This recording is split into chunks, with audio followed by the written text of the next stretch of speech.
Amar Pyari Makhanlal Chauhan, and today we will again discuss ABCD protocol with our staff.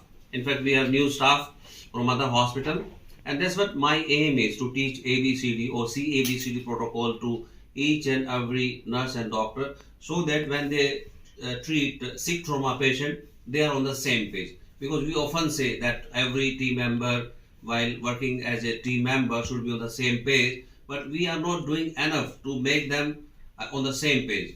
And it's okay, like you will have some performance anxiety, वो सबके साथ होता है जब भी कोई बोला जाता है. तो our purpose is also to verbalize and let them speak also. तो इतना घबराने की जरूरत नहीं है कि ये नहीं बोला गया, आप आराम से हिंदी और इंग्लिश में भी इंडिया में बोल सकते हैं. So that's fine with me. At least we need to learn.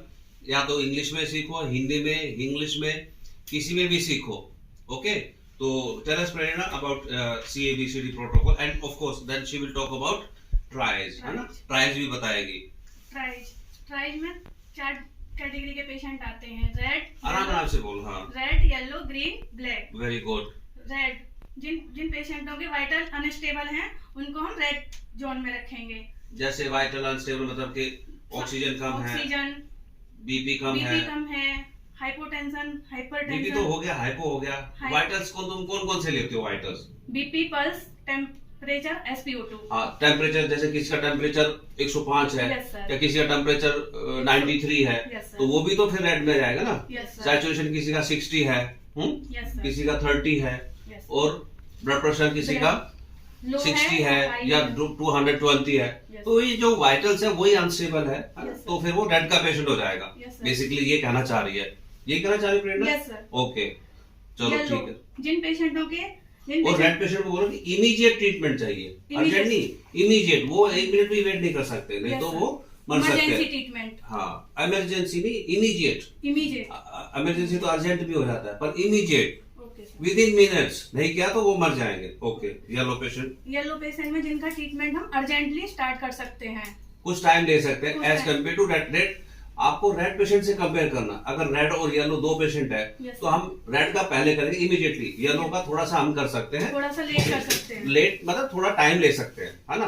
वो इमीडिएट है और ये अर्जेंट है. हाँ, हुए आते हैं उनको हम ग्रीन जोन में रखेंगे. वॉकिंग टॉकिंग करते आ गए हैं ना, छोटी बोल. फिर उसके बाद है CABCDE. C कैपिटल, खून का बहना, तो वो भी हमें इंडिया में सिखाना पड़ेगा. तो उसको हमने सबसे पहले रोकना है, क्योंकि अगर हम वो नहीं रोकेंगे तो पेशेंट फिर 5 या 10 मिनट में डेथ हो जाएगी. तो कैटास्ट्रोफिक हमने सबसे पहले रोकना है. Very good. Airway maintenance, spine, cervical. अच्छा, फिर हम ऐसे बोलो कि जैसे C है, अब हम ABCD करेंगे. तो A मतलब ऐसे आप एरियो को करो, तो A मतलब अब बोलो आगे. A मतलब airway maintenance, cervical, spine, recitation. एक मिनट मैं जरा एक और लूंगा, मतलब डोंट स्टॉप द वीडियो. तो तुम ये समझो कि जैसे हम नर्सरी के बच्चे हैं और तुम्हें पढ़ा रही हो, हमें कुछ नहीं पता, तो ऐसे घबराने की बात नहीं. जैसे तुम नर्सरी के लड़कों को पढ़ा रही हो या लड़कियों को पढ़ा रही हो, तो ऐसा मत सोचो. अगर हिंदी में इंग्लिश को बोलने में कोई रिससिटेशन प्रोग्राम, तो थोड़ा रिससिटेशन बोल दो आराम से, है ना, कि रिससिटेट करेंगे. तो this is very important in India that we use this mix language, English, Hindi and English. चलो. एयरवे में हम सबसे पहले पेशेंट का मुंह देखेंगे, कहीं पेशेंट ने उल्टी या ब्लीडिंग तो नहीं है, तो उसके लिए हम सक्शन करेंगे. फॉरेन बॉडी, पूरी बॉडी को चेक करेंगे. फिर उसके बाद सर्वाइकल स्पाइन प्रोटेक्शन, पेशेंट को हम सर्वाइकल अप्लाई करेंगे. अनकॉन्शियस और अल्कोहलिक में तो हमें करना ही करना है. सर्वाइकल कॉलर, है ना. Very good. फिर उसके बाद ब्रीथिंग एंड वेंटिलेशन में हम पेशेंट को देखेंगे ट्रेकियल पोजीशन. फिर उसके बाद हम रेस्पिरेटरी रेट देखेंगे पेशेंट का, SpO2 देखेंगे. Very good. और वेंटिलेशन में हम IPPA. IPPA का मतलब इंस्पेक्शन, परकेशन, और आस्कल्टेशन. और डिप्रेशन भी देखेंगे हम इसमें. तो ये IPP जो तुमने बोला ना, इससे पहले बोलो कि हम पहले चेस्ट राइज देखेंगे पेशेंट का.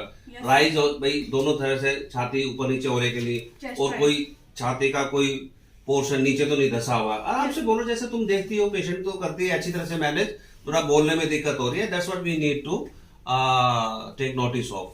We must provide our candidate psychological safety. That means they should feel comfortable. Yes. when they are discussing. Even if they are making mistake, it's okay. So this concept of psychological safety is not there in India, and everybody is so scared that they hardly जो आता है वो भी भूल जाते हैं. तो ये जो एजुकेशन सिस्टम है इंडिया का, that is not ideal for our country, क्योंकि हमें तो और अच्छी तरह से पढ़ाना चाहिए, और बल्कि हम तो लाइक कमांड एंड कंट्रोल में जाते हैं. तो we must provide psychological safety to our residents and doctor, nurses, everybody, so they come and speak out.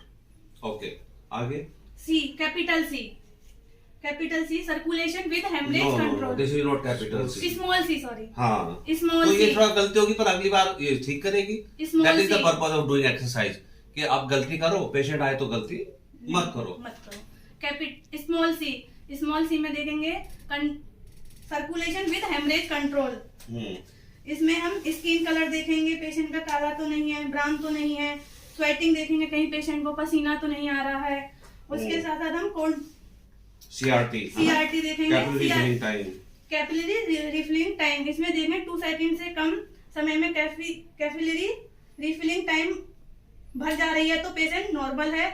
अगर 2 सेकंड से ज्यादा समय लग रहा है तो पेशेंट अब नॉर्मल है, मतलब शॉक में है. यहाँ मतलब पेशेंट शॉक में है. बीपी देखेंगे, इसके हार्ट रेट मैप देखेंगे, शॉक इंडेक्स देखेंगे. इसमें हम पेशेंट की शॉक इंडेक्स देखेंगे, अगर 1 से ऊपर जा रही है तो पेशेंट शॉक में है, और 1 से नीचे है तो पेशेंट शॉक में नहीं है. ओके.